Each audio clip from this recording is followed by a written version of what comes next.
उठी ओठो एजरा पुस्तक 2 अध्याय 62 पद पढ़। एजरा पुस्तक 2 अध्याय 62 पद। एमाने वंशावली क्रमे गणित लोक मानक मध्यरे आपण मानकर वंशावली पत्र अन्वेषण कले मात्र पाइले नाही। ए हेतु ए माने असुचि गणित होई याजक पदच्युत हेले।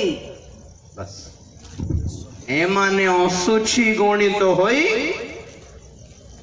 याजक पदच्युत हेले माने ए आईडी नथिबा दल भितरे पास्टर माने भी थिले पड़ी याजक माने। तो सरकार पचार तुम पाखे आईडी नथी कि तुम केमिति याजक पद पाइल कोठिकार सर्टिफिकेट एटा जाली सर्टिफिकेट नहीं कि हाँ हाँ तुम्हें परमेश्वर को लोक बोली प्रमाण नहीं तुमको परमेश्वर सेवा को डाकी नियुक्त करिसंती बोलिबा प्रमाण पत्र भी नहीं। How dare you say that you belong to God? How can you say that you are a man of God? You are a servant of God.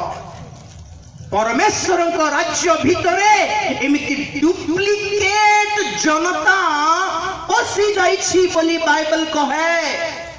देखाइबे जीशु निजे कहले लूक लिखित सुसमाचार 16 अध्याय 16 पद पढ़िबा।